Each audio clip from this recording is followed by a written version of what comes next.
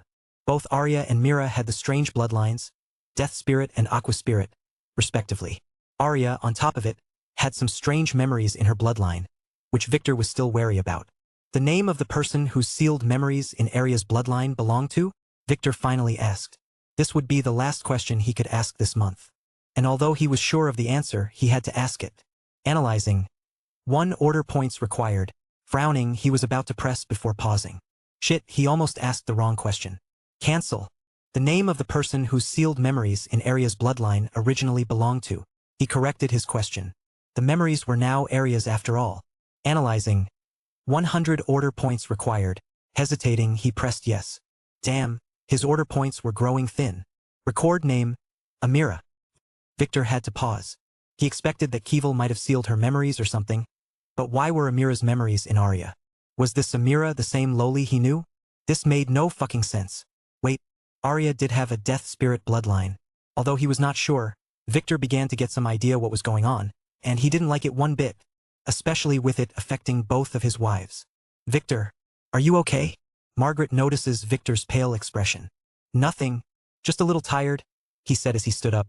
It has been a long day, so I am going to take a shower then go to sleep. Feel free to continue your party, he said, deciding it was okay for him to leave now. The little girls seemed a little reserved with him around after all, and he had a lot of things to think about. Oh. Margaret felt that there was something wrong about him, but decided not to press it. Young master, there is something I need to talk to you about, Hilda suddenly said. Oh, follow me to the study then.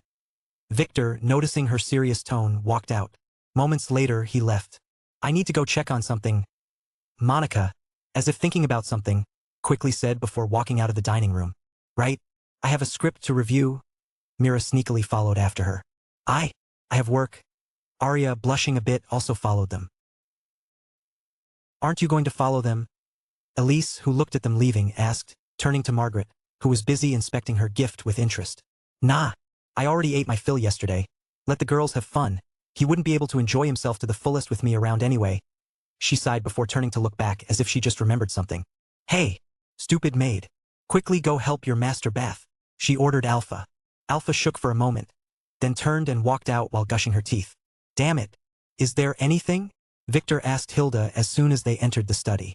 Usually, he left all things concerning the household to Margaret to manage, so Hilda, wanting to speak to him privately, felt strange. Young master, I need a favor, Hilda said. I was planning to ask Axel about it when he returned, but thankfully you got her first, she said. This would make things easier. What? He asked. My daughter has just finished the family training and needs to be drafted. I was hoping that you would make a call to let her come work here, Hilda asked. Daughter. HSSSSSSSSSSSSSSS. You are married? Victor asked in shock. He had no idea. Not exactly. I was a single mother, Hilda sighed. Don't tell me she is also my sister. Why would she be your sister? Hilda didn't follow through. Ah, nothing. Who is her father? He asked, with everything going around him. He felt he needed to ask. He used to be one of Master Theodore's butlers. He was the one who assigned me here before, but he got into an accident and lost his life. You don't need to care about that bastard, Hilda hissed, clearly trying to hide some anger. Ah, I see. Is she pretty? Hilda sighed. She is not bad. She really hated for her daughter to be a plaything for some young master, that's why she never mentioned her before, but now, after knowing that Victor was a good guy, relatively speaking, she decided to ask for his help. Servants in the family didn't get to choose where to serve, but with Victor's elite heir status, he would be able to arrange the girl. Victor wanted to ask a little more, but looking at Hilda's uneasy face, he decided to keep it professional. What is your daughter's specialty? This was what was important for now. She studied law. She is pretty good at it, Hilda said proudly. Oh, can she manage a company? I am not sure. Well, we will figure things out. Victor nodded. Call Kai and tell him about it. Just make sure not to reveal any secrets to her before the girls test her loyalty, he finally said. I understand. Hilda nodded, squeezing her fist. Thank you, young master. Don't worry about it. Now, if that's all, I have a night duty to attend to, he said as he walked to the door. Ah, right. Tomorrow, I am expecting Iris and my half-brother Roy to come in with a few of his sisters. Lara and the girls will be here too. Make sure to prepare some refreshments. I understand. Hilda nodded as she watched him go. Chapter 509. The Spirit Empire. System? Is that you? Tom sat in bed and asked in shock as a familiar screen appeared in front of him as soon as he woke up. Who else? The whimsical system is back. Upgrade complete. Right, you were doing an upgrade. What can you do now? Tom sat up, tied his long flowing hair into a ponytail, and asked immediately. 5 new features. A new mission system that will guide you to greatness. Due to the system's whimsical nature, they can be very random. The system store had been greatly expanded with all kinds of skill books, weapons, and extra goodies. Due to the system's whimsical nature, IT might choose not to sell.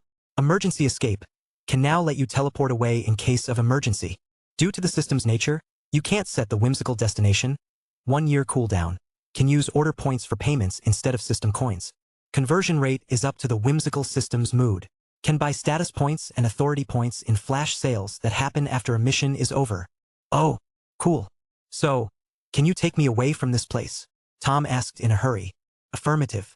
Preparing for teleportation. 9, 7, 6. Stop. I don't want to leave yet. Tom quickly screamed. Young lady, is there a problem? The maid, sleeping with Nova to warm her bed, poked her head from under the sheets and asked with a frown. No, you can go back to sleep. I just had a nightmare.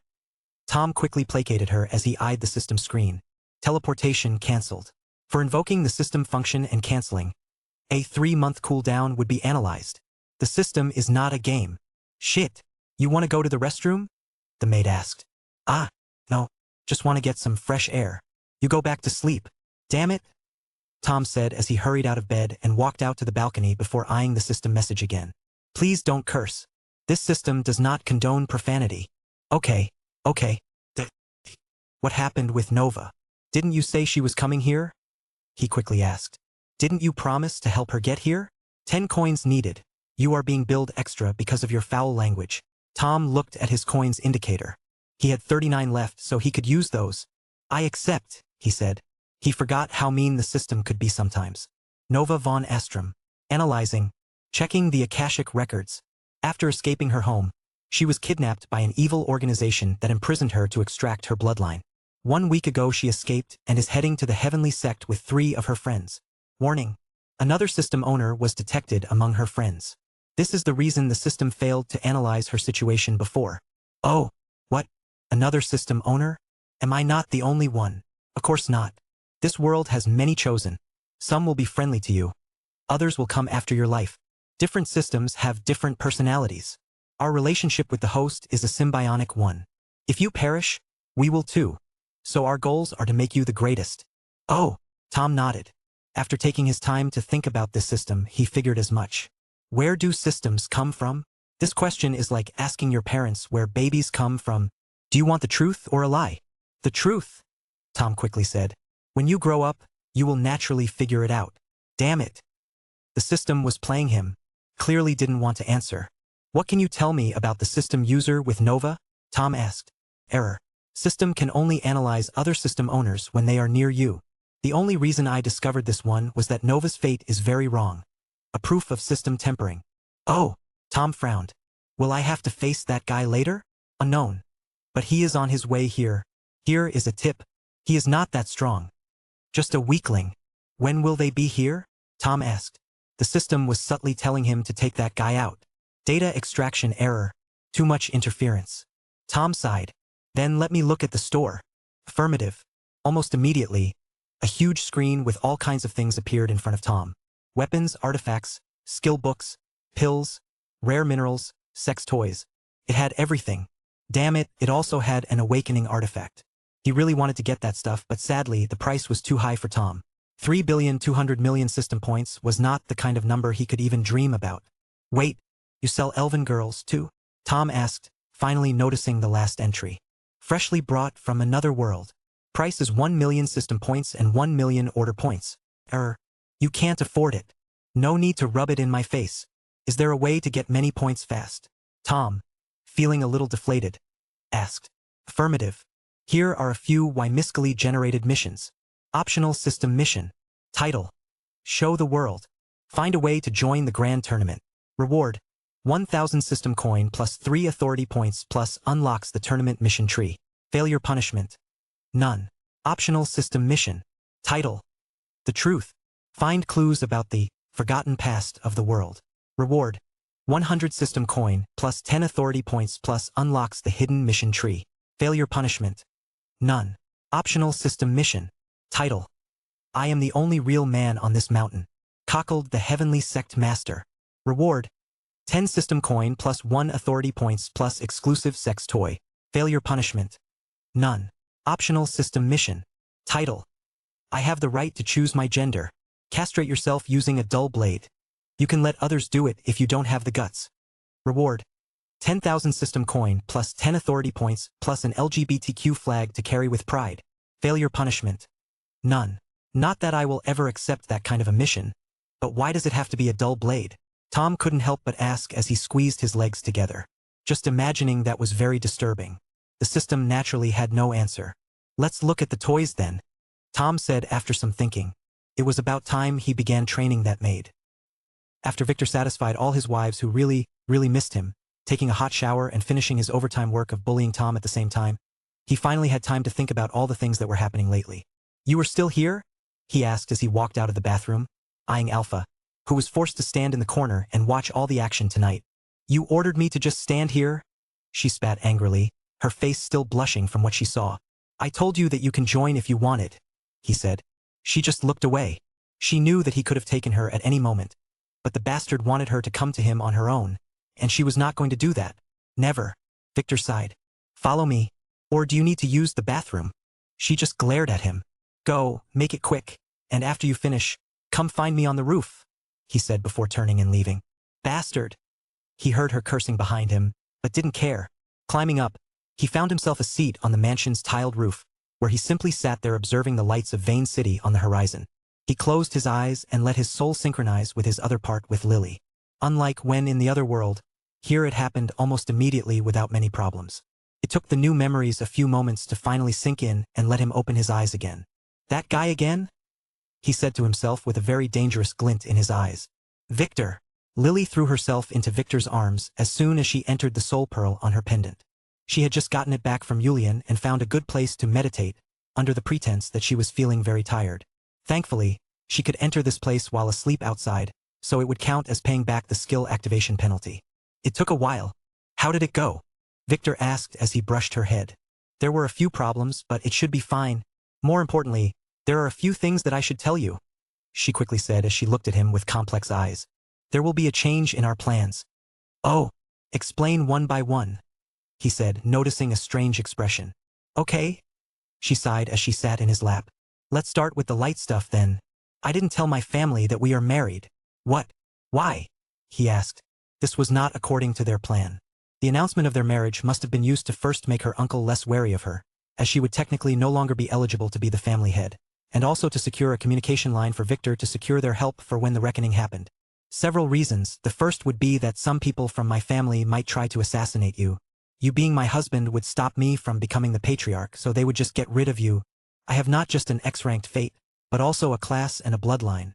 Oh, Victor nodded. When they first made up this plan, Lily's bloodline had not been awakened yet, so she got a point.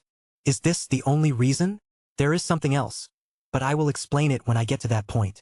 Oh, something else, she quickly said.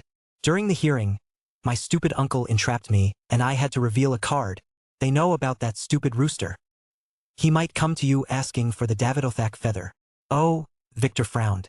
It doesn't matter, I was planning to leak the info about it anyway. So it should be fine, he said. What do you mean? It was one of my backup plans. We might be able to defong your uncle using the summoning ritual, so it should be fine. Defong. I can't tell you now. I need to set up a few things first, Victor quickly said. All you need to know is that it will be okay. Oh, Victor swallowed. Lily better not know what his plan was. Now, what else? Listen up. Lily took a deep breath. It's about the other timeline.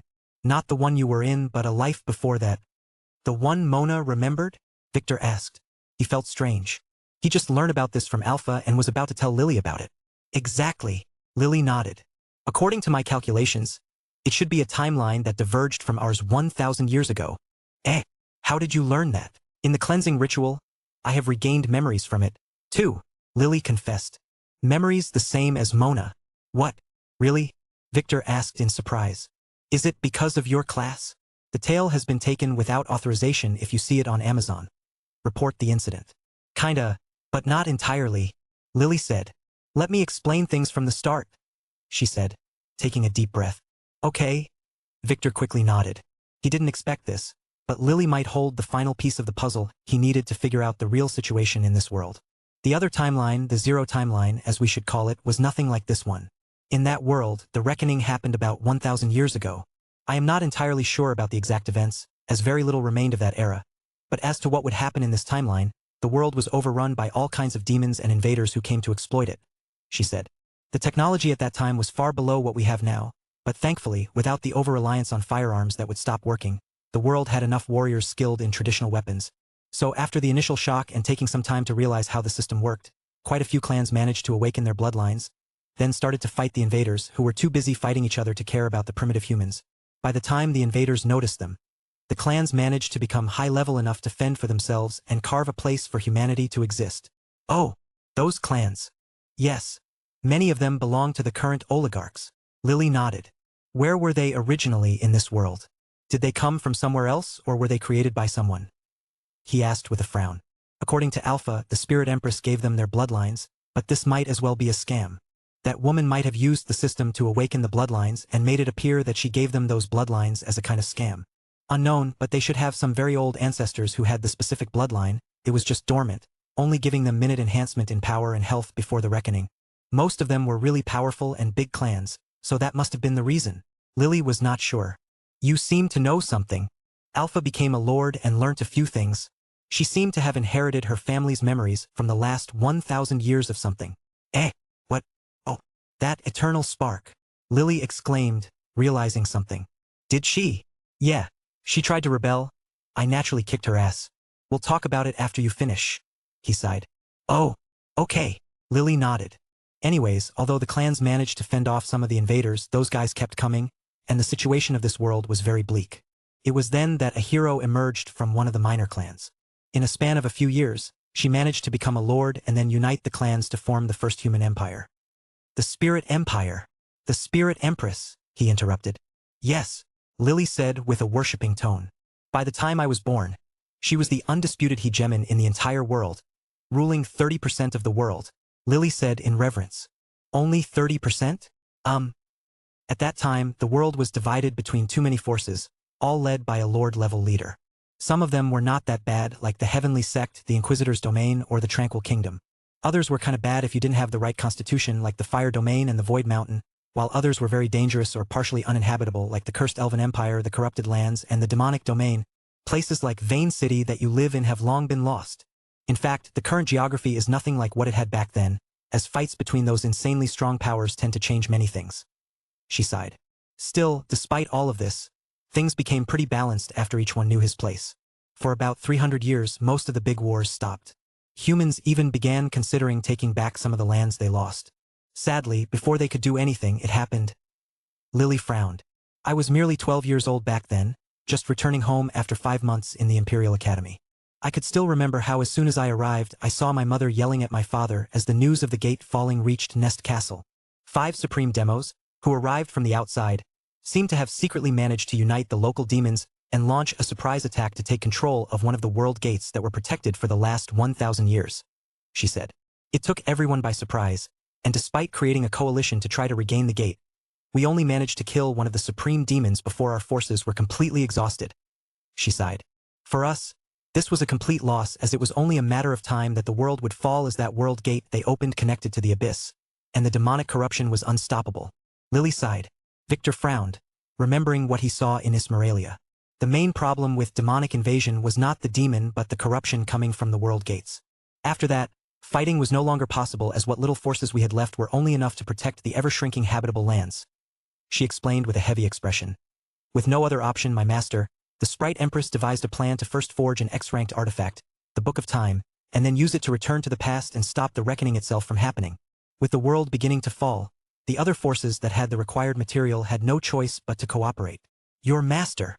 Victor asked, raising one eyebrow. Ah, yes, Lily nodded. My master. Every generation took one disciple from each of the 16 high clans. It was her way of solidifying her empire, she said. Each of those disciples was specifically groomed and was meant to rule over their clans in the future, she explained. Oh, in fact, you knew quite a few of them, like Mona, Zoe, that girl Harper, and even Gary's big sister Valerie, Lily explained. The oligarchs all belonged to the supreme clans from back then. Victor frowned. What? Even Mona? Did she belong to some big family or something? Her clan was one of the weakest, as they didn't have a bloodline. But they seemed to have some affinity with the sword. My master called it a sword concept. They always managed to secure themselves a good place in the clan's ranking tournament. Lily explained. I suspect that they might not have survived as a unified clan like the others. Many didn't. But the disciples should be out there somewhere. What makes you so sure? Victor asked. The other time loop, according to you, should have begun 1,000 years ago. How can all of those people be born again?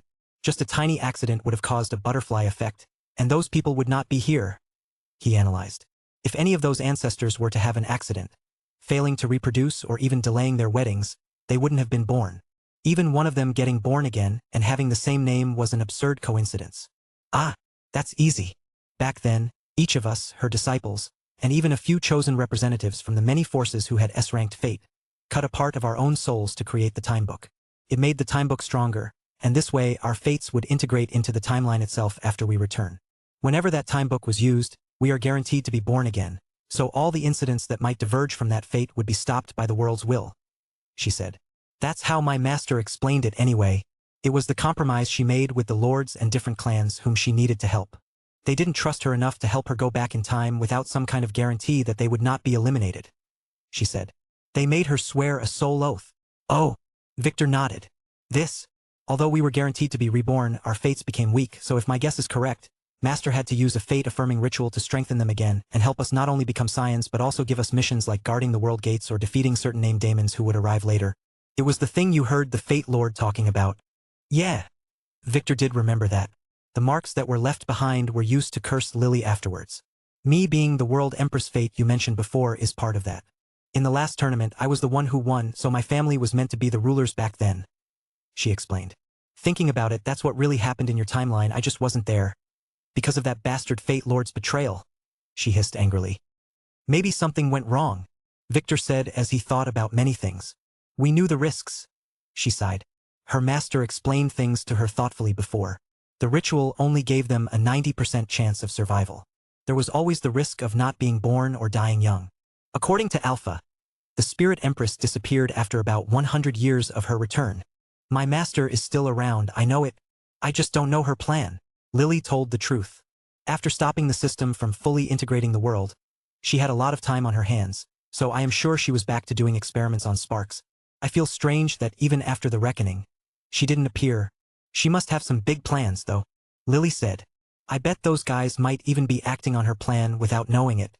She might even be hiding and waiting for the demons to make their move. Oh, I bet she left something for us in the Jade Dungeon. There might even be a trap there for the demons, she said. We should make sure to go there. I already secured my family's approval to be there. I am not sure what we will find there, but there would definitely be a clue about Master's plan. Noted. He nodded. I bet Master would definitely like you if you get to meet her, Lily said with excitement. Oh, should I be flattered? Victor asked. Kinda. Very few guys did. Even the royal guards, like your good friend Tom, that idiot Oliver and Sebastian, only got a meh expression from her. Those guys were in that timeline too. Victor felt a little annoyed. Yeah, Lily nodded. Tom even had a crush on Mona and her sisters back then. Being also from a family that lacked a bloodline, he thought he could marry them. Mona was so against him and his perverted fantasies that she even threatened to castrate him if he tried to approach her sisters. But after he risked his life and entered the demonic domains to save the twins after they got captured, she agreed to let them marry. She sighed. Fate is mysterious like that, always connecting people in the strangest ways. Victor paused with a strange expression. The twins also ended up marrying that bastard in his past life. Damn it. Then, I have a few questions, he quickly said, changing the uncomfortable subject while deciding to bully Tom more in the future. He should amp up the rewards for that castration optional mission. You want to ask if you, meeting many of my master's disciples and even Tom, had something with you in the other timeline? Lily asked. Yeah. You made me wonder what kind of a guy I was there.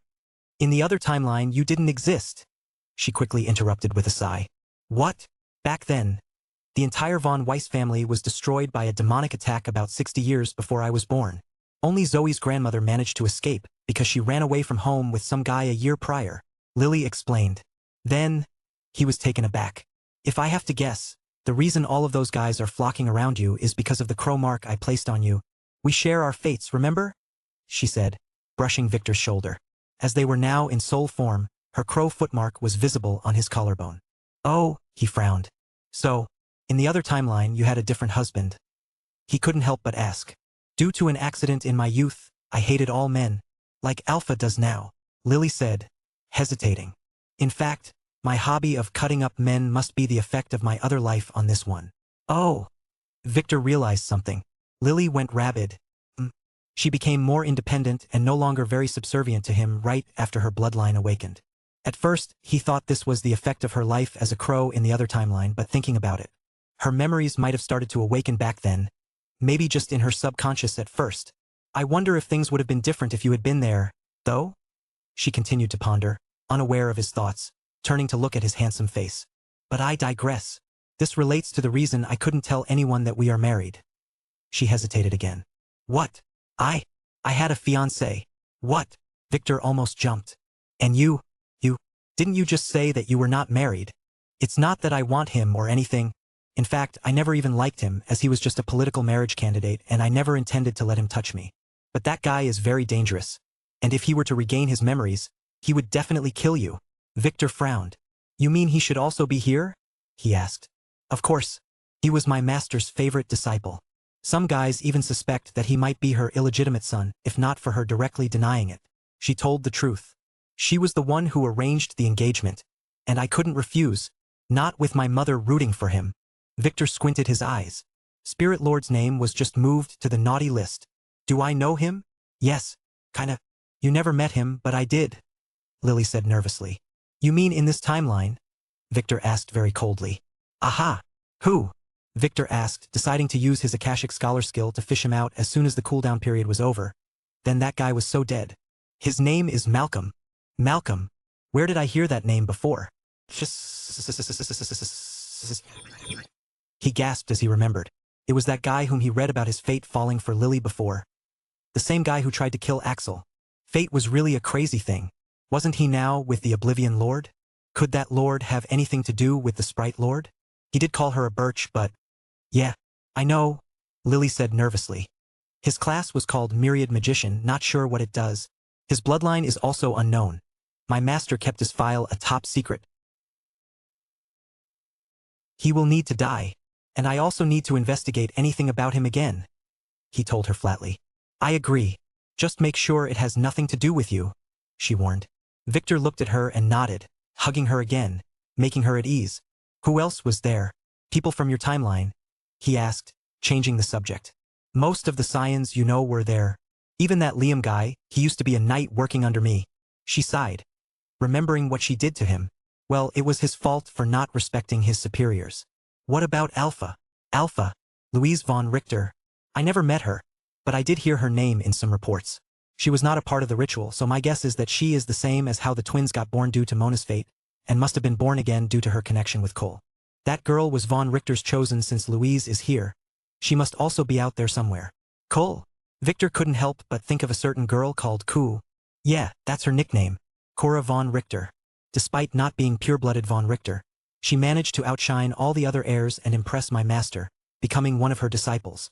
I had to face her in the tournament, and if not, my class being the total nemesis of her blood martial arts, I would have had a hard time, she reminisced. Oh, Victor nodded. I think I met her. What? In my family's minds, she had a really bad destiny, very similar to yours. Probably it had something to do with the Fate Lord. Victor sighed. She should be with Zoe now, he said, confirming what Lily said. Fate was really a strange thing, with Koo ending up with Zoe out of all the people. What made him give her to Zoe instead of Mike or Alice back then?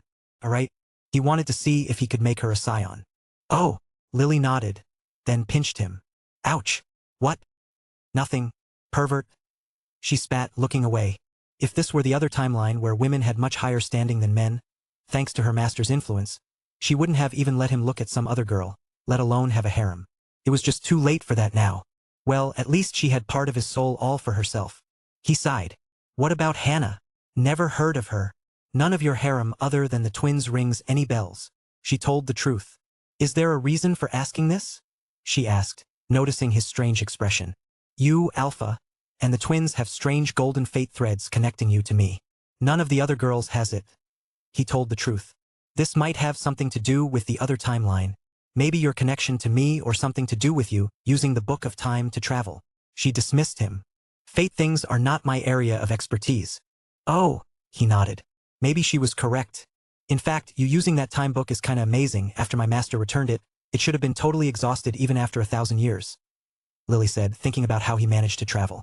Now that she knew how it worked, his method of using Otherworld's rules to make the jump was kinda ingenious. That's why it only worked for 1 second. No one would have thought that you could use it like that to return like you did, she added. Victor nodded. This would explain why it was left in the Royal Library. Yeah. Is there anything else you want to ask me about? A few. What about the lords? As I said, they each controlled their own region. There should have been quite a few throughout the 1,000 years, but in my time, there were only a handful left. Let's see. First, the Blood and the Fate Lord who worked for the Master. The Fire Lord, a woman. The Void Lord, also a woman. The Poison Lord, a very hateful guy who helped demons. The White Tree Lord, a perverted old man. She paused as if to remember. There was also that stupid Eternal Lord who liked my master a lot but kept getting rejected. And finally, there is the Ice Lord who usually remains secluded in the north. There might be other hidden ones, but that possibility is very small. What about Oblivion Lord? Nope, never heard of him. Light Lord? He asked with a dangerous glint in his eyes. The same. He didn't exist then. She shook her head again. I see, he sighed. What about the demons then? There were many, but none of the ones you met after the reckoning.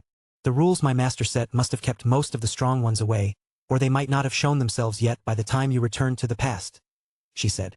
I suspect Caspian might be one of them, though, but without his real body and being only a soul, it is hard to tell. Oh, he nodded.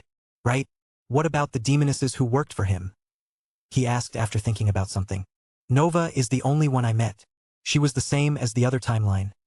Lily hissed. She betrayed humanity and joined the Twilight Demon. That bitch. It was she who entrapped me in the end and caused me to get captured. Lily finally said. What? Captured? Victor frowned. Noticing Lily's soul body suddenly went freezing cold.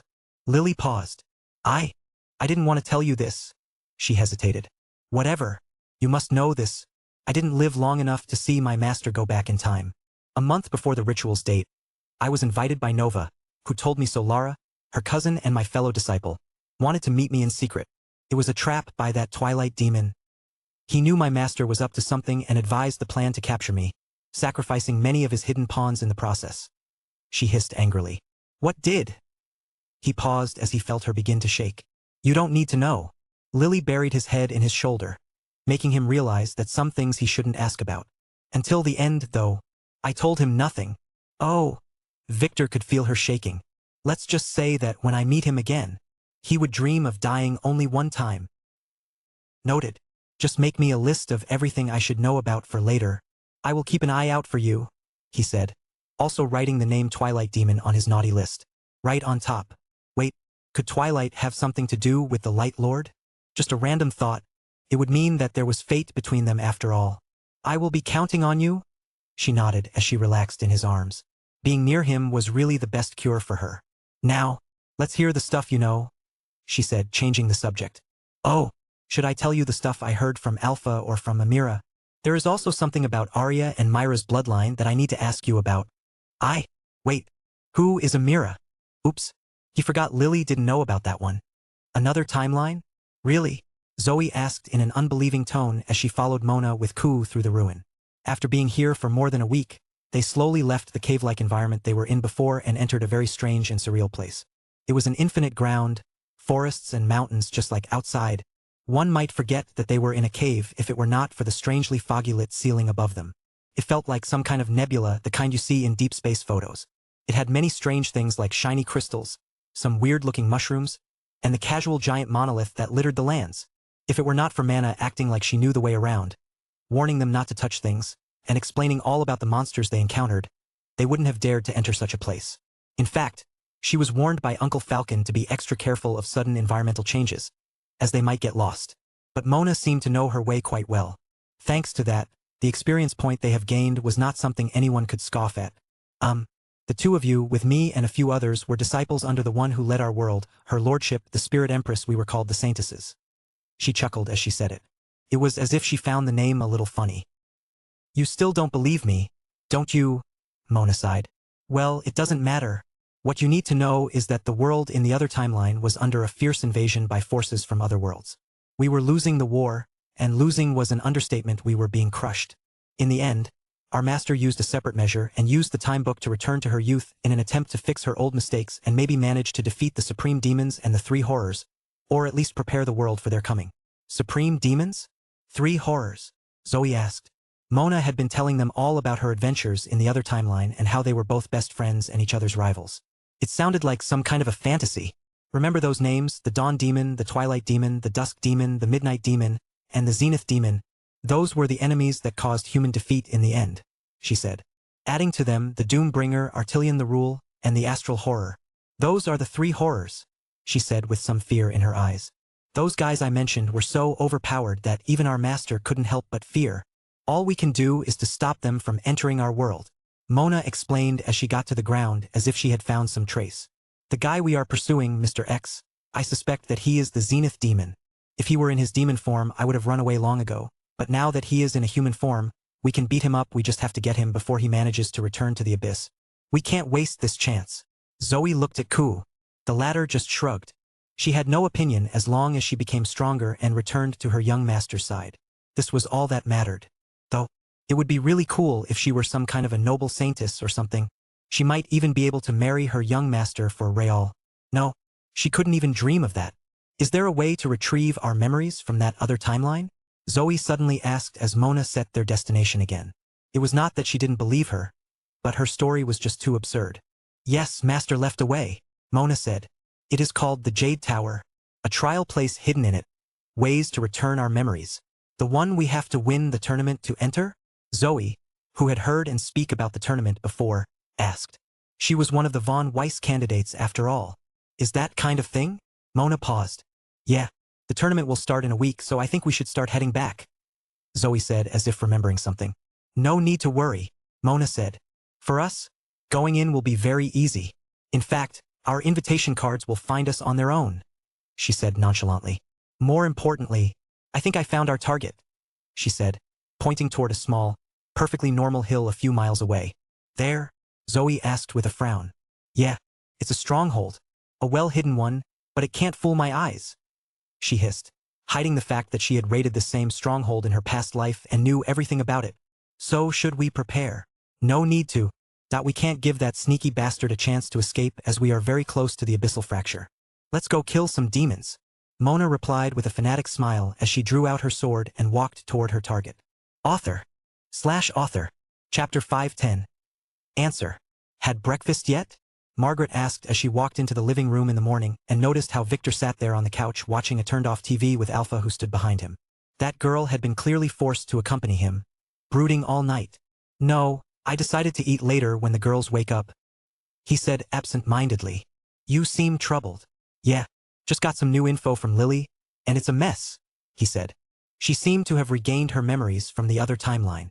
Oh, the same as Mona. Yeah, he said, making Alpha, who was hearing this for the first time, gasp. He ignored her. She used to be some big shot. What a mess. Margaret quickly sat beside him. She lay down, then lay her head on his lap. Yeah, all our old plans might not be sufficient, and the enemies are too many to count, and too scheming to guard against.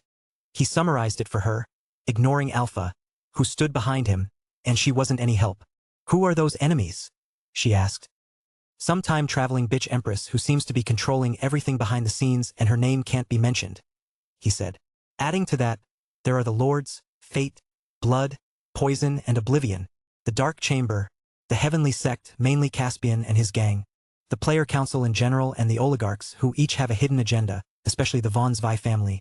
And then there are the demons, both known and unknown, Victor said. She also mentioned something about the 3 horrors or something like that. Horrors? Yeah, there are 3 that would cause the world to almost go instinctively. First, the Doombringer, which is apparently a hive mind zombie fungus or something that would affect humans and even demons. There is Artilion the Rule, who seems to be some crazy runaway system administrator who had his own agenda. And lastly, there is the Astral Horror. You don't need to worry about that one for now. I will check it later to see if it can be used. Oh, could it be Astron? It is Astron, he said as he brushed her hair with his fingers. Cool. Alpha, who heard them, wanted to ask who the fuck Astron was, but decided not to. Victor would definitely make her do something inhuman in exchange for that info. Anyways, all of those guys are not our enemies in the traditional manner, but could definitely be someday, he said as he twirled a lock of her crimson hair around his finger. Zoe, Mona, Ku, and even Lily might no longer be 100% reliable, he said. He had a feeling that this was the case ever since Mona recognized Lily, and now he confirmed his guess. Who is Ku? He just pinched her cheek. Whatever. Just make sure she is vaccinated before bringing her home, she pouted. No need to be salty. She is a nice girl. In fact, she should be Alpha's distant cousin or something. What? Both girls asked. Alpha was a moment away from cursing out loudly. First Hannah, now this Ku. Did he plan to bring her entire family to be a part of his harem? She couldn't help but imagine last night's scene. Victor with her great. She quickly shook her head to erase the disturbing thought. We'll tell you about her later, he sighed. Anyways, I don't think they would betray me, but from how Lily talked about that bitch impresses with reverence, I think it would be better if we made a backup plan, he said. I have seen how the Lords worked in the other world, and those guys really know how to create a cult. Oh, you have that nutcracker cult on your own, Margaret commented. Delta had already established 3 bases. The girls you helped at the Cauldron also contacted us, and they made their own base. This is too little, Victor said. Cults need time to grow.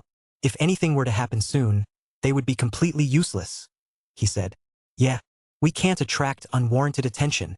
Margaret nodded. What about the tomfishiation? Most scions might be a part of that woman's plan, so we might need to halt it, he said. Damn, talking about short-lived plans. And I had been looking forward to it. What a bummer, Margaret complained as she enjoyed his caressing. Can't we use it on non-scions and non-key personnel? That way, we might be able to have a wider range of movement.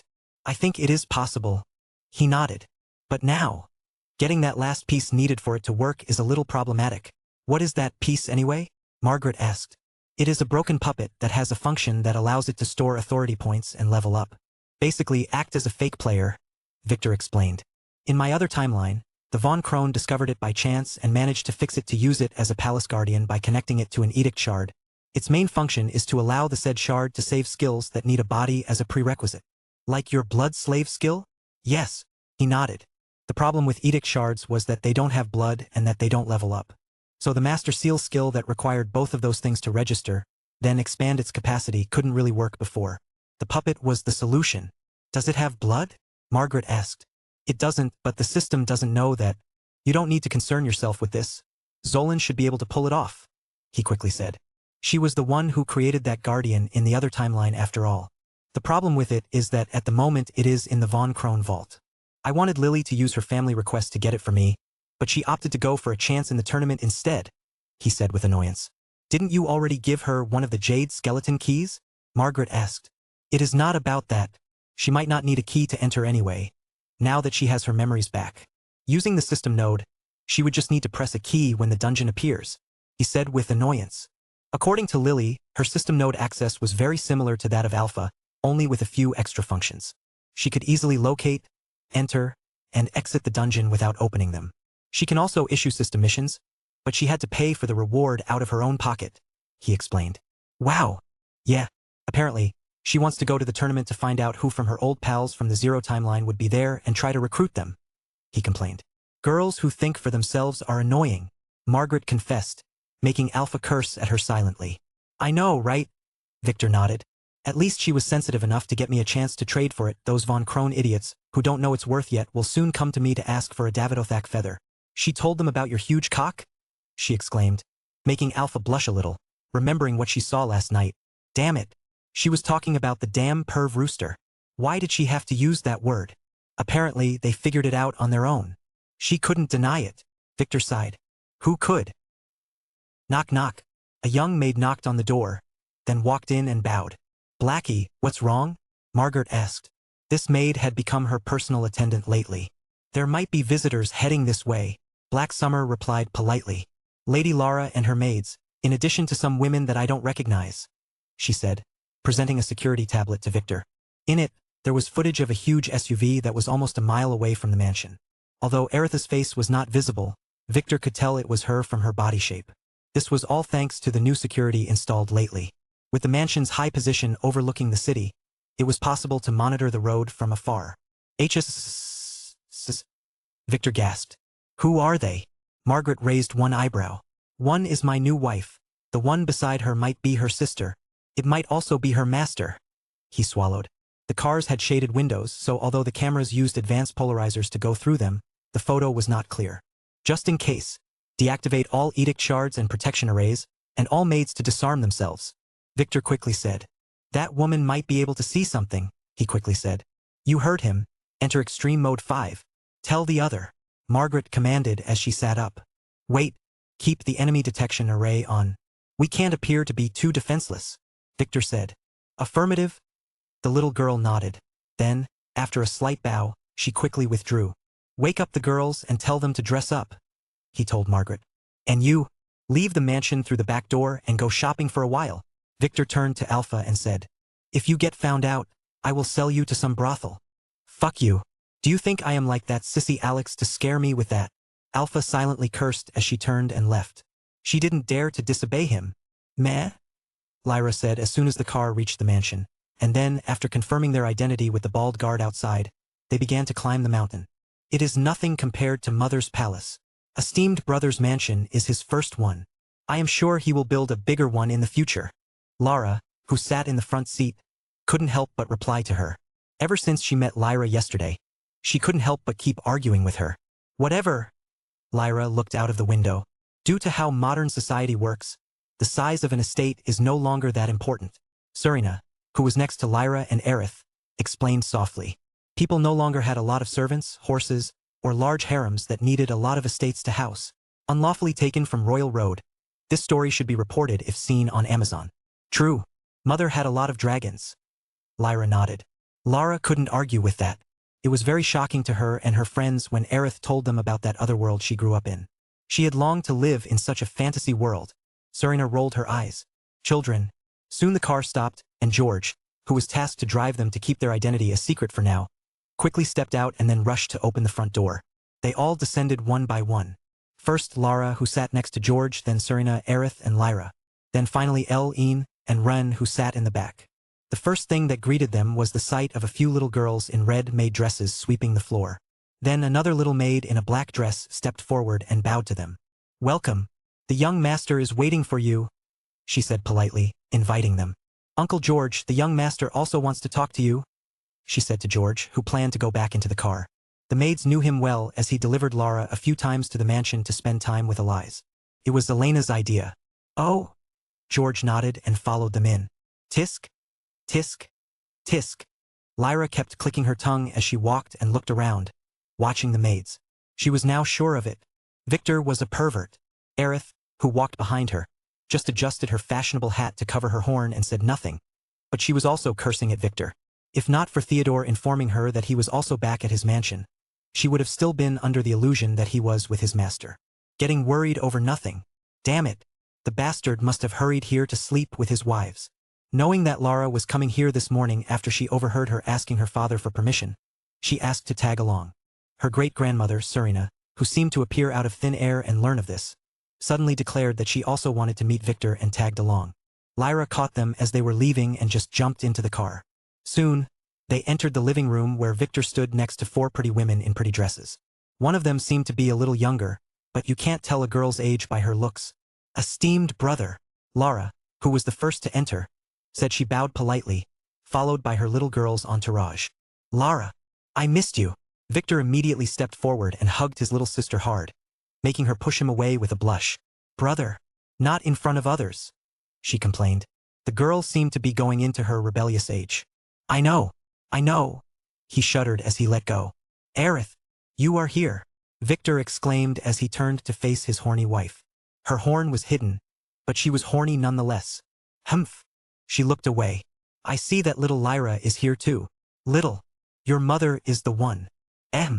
Serena interrupted the foul-mouthed little girl. "You must be Victor, and you are." Victor frowned as he didn't know her. "Young Master Victor, this is Lady Serena from the Heavenly Sect. She is Lady Rosette's grandmother, and your esteemed sister Lady Alice's master." George, who had stayed in the back previously, wondering why the little girls were not holding their usual batons, took a step forward and introduced himself. "Oh, great-grandma-in-law," he said with a large smile as he immediately stepped forward to hug Serena. She sidestepped him. "No need for that," she said as she inspected him from head to toe, fixing her eyes on his status screen. On his fake subclass, to be exact. "Demon Hunter. I am just here to get to know you and ask you a few questions about your master," she said. "Why don't we do that after grabbing something to eat? I am in a hurry as I have prior arrangements, so while we leave the girls to get to know each other, let's find a place to talk," she interrupted as she gave all the girls a quick glance. Her eyes hovered around Arya and Mira for an extra second. "But that's it." "Sure," Victor nodded. "Margaret, why don't you show Aerith around? I will see you at the dining table," he said before gesturing for Serena to follow him. He naturally led her to his study. "So, what do you want to know?" Victor asked as soon as he shut the door, then turned to watch her stand by his desk and casually open up a random folder without shame. She threw it away with disgust after taking one look and comprehending what she just saw. "This thing. My wife runs a factory," he said, looking at the experimental data report that fell to the ground. "Interested in trying the prototype?" he asked. The document was a design for a new XXL toy belonging to Margaret, who was the one using the study for the last few weeks. Serena finally realized why Lyra hated Victor. "No need. Too old for that stuff She glared at him. "If you don't want to lose it, you'd better watch that filthy tongue of your lad," she warned without smiling. "I always keep watch over it or else I might not know where it went." Bang. The armchair next to Victor split in two and fell apart. Serena didn't even move. Well, she did, but other than Victor wouldn't have seen her draw that from her storage ring, swing it, then put it back. "Already planning to kill your great-grandson-in-law?" he asked. "You think I don't dare to?" she asked, raising one eyebrow. It had been a while since she had last been challenged. "You can surely dare, but you can't afford to. You think I would be scared of your stupid family?" "No, but you would surely be scared of my master," he said. It was clear to him why she was here, and from the first moment, he decided to play his arrogant young master card. This way, she would have no way of knowing if he was hiding anything or not. Serena scowled. I still don't know who your master is. But he told me you do. Victor acted as if he were in a pinch for the first time. He told you about me? Serena Divine Rose, second-degree baroness from the Heavenly Empire. No idea what that is. But you seem like some real big shot that I shouldn't anger. She squinted her eyes. Then you should have been more respectful toward me. I am. You hadn't seen my disrespectful side yet. He smiled, this time with a hidden threat behind it. He did say that you will come to see me. Didn't expect it to happen too soon as I didn't know you were related to Aerith. That bastard master of mine definitely knew, he complained. She raised one eyebrow. It seemed Aerith really got this guy's real character.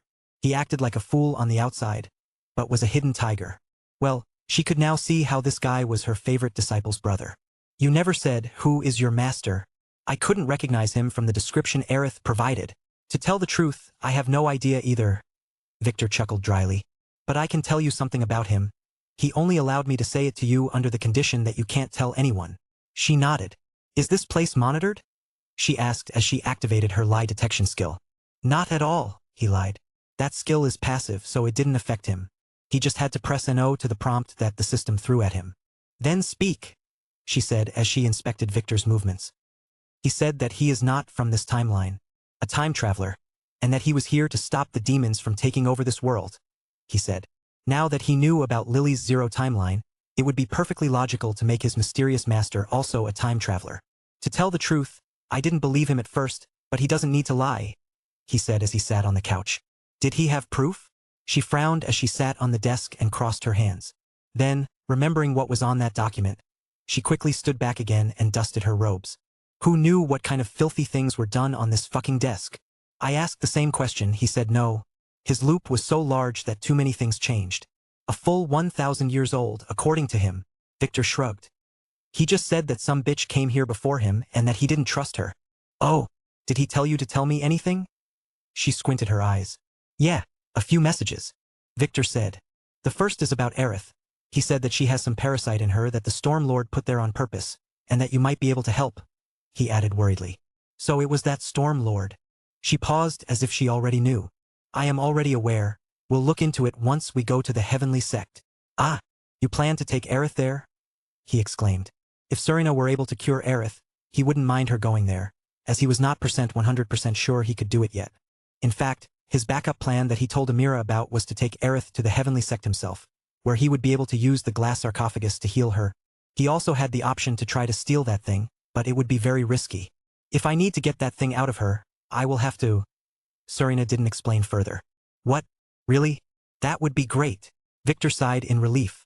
He was not acting. Yeah. What else? Serena asked nonchalantly. He said that he suspects that Caspian from the Heavenly Sect is a demon. Victor said. I think this might be true. That bastard dared to steal my wife on my wedding day. Only demons do that. She rolled her eyes, but didn't seem surprised at all. Anything else? No. Wait, right. He mumbled something about some fate lord being too stupid for his own good or something. All those who dare play with fate are like that, she said. Bringing their own doom. Victor almost gave away his disguise, hearing her. He had to check all his skills to make sure his real class was hidden, as her words could appear like a warning to him. Thankfully, there was nothing wrong, so she was either making that comment about the Fate Lord or she was suspecting him of knowing something. My master said the same, Victor said, deciding to try and dig deeper. No idea what he meant though. What was he talking about when he said it? Srina frowned. About me. He said someone deliberately used my fate to entangle a lot of threads and that it is all for naught, whatever that meant. Can you tell me? Oh, this is not something you should delve into, she said, not sounding surprised at all. What else can you tell me about your master? She said, changing the subject. He is a demon hunter, very strong, very smart, and has a thing for older women. He keeps repeating that he fucked so many girls in his lifetime that finding a girl not from his offspring had become a chore. In the other world, he used that excuse to visit a brothel whenever he entered a new town. Victor sighed. Serena almost rolled her eyes. What else? Ah, about your master. What else can you tell me about him? I told you I don't know that much. He likes spicy food. He hates liars. And girls in the brothel used to complain that he was just too big. Is that all you have? She frowned. Her lie detecting skill was telling her that Victor was really telling the truth. I know some other things, but my master told me never to say those. Victor scratched his head, blushing a bit as he diverted his eyes to the side. Why was he blushing like some daughter-in-law being asked about her wedding night? Serena didn't even dare to go there. She heard about some depraved men's bonding ritual before. When did you get that class, Demon Hunter? You know about that, he exclaimed. Yeah. It was right after I got there. He made me go through some strange ritual of beheading demons. I don't remember much, though, as I was made to drink something. Typical. She sighed. Then, what did he make you do when you left alone after entering this world back? Serena asked. Ah, well, I can't say that. He hesitated, looking around for a moment before saying. Answer. What did your master do after returning to this world? Warning. Skill. Irresistible command, activated. Insufficient authority. Allow? Victor hesitated. Pressing yes would make him answer, but choosing NO might cause her active skill to return a failure message. Wait, he didn't need to press anything. Just ignoring the screen would work for now. As soon as he made that choice, a black fate thread began to appear around his neck. Death. What? It took him a moment to realize it after noticing how Serena's eyes kept looking up and down. He knew that she was watching her mana indicator. Right? This woman's system should be the updated type, not the outdated one that those world users had. The moment her irresistible command skill activated, her mana should go down, so if it didn't, it would mean something went wrong. Damn it. That's why he hated dealing with old fogies. Each one was an old fox that learned every trick in the book. What to do now? No, wait. Her question was not that hard to answer. No need to be in a pinch. He just needed to choose his world carefully. He pressed with the answer in his mind. The black thread disappeared almost immediately. He changed into my shape and came to my mansion to sleep with my wives. Victor heard himself answer that he had no resistance at all. Thankfully, the world had already been prepared in his mind, so it went smoothly. If he were to say any more, he would have to reveal what happened with Amira. Thankfully, he didn't need to.